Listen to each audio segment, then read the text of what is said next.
இந்தியாவோட first test டிஃபிட்டுக்கு காரணம் பிச்சா R பேட்ஸ்மேனோட டெக்னிக்கான்னு பார்க்கும்போது என்ன பொறுத்த வரைக்கும் நான் ரெண்டுமே சொல்லுவேன். பிகாஸ் கரண்ட் டீம் செட்டப்பில் இருக்க எல்லாருமே நல்ல ஸ்ட்ரோக் மேக்கர்ஸாக இருக்காங்க.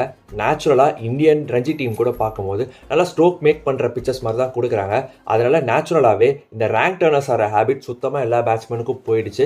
ஆப்போனன்ட் கிட்டே நல்லா ஸ்ட்ரோக் மேக்கர்ஸ் நல்லா ஃபாஸ்ட் பாலிங் அட்டாக் இருக்கனால அவங்க நம்மளை ரேட்டில் பண்ணிடக்கூடாதுன்னு பயந்து இந்த மாதிரி அன்பிளேயபிள் ரேங்க் டர்னர்ஸை கொடுத்துருக்காங்க.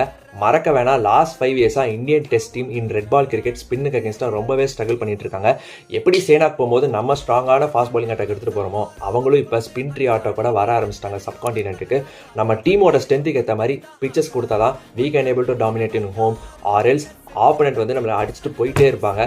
ஒரு வெஸ்ட் இண்டீஸ் ஒரு பாகிஸ்தான் மாதிரி நம்மளும் ஹோமில் ஜெயிக்கிறதுக்கு ரொம்பவே கஷ்டப்படுவோம். ஒரு பெரிய சர்ப்ரைஸ்னா கம்பீர் இன்னும் எப்படி டெஸ்ட் கோச்சாக இருக்காரு அப்படின்றதே எனக்கு தெரியல. ஸோ நீங்கள் சொல்லுங்கள், இந்தியாவோட கம்பேக் இருக்கா இல்லை எல்லாமே நமக்கு த்ரோ பேக்கா இன் டெஸ்ட் கிரிக்கெட் அப்படின்றத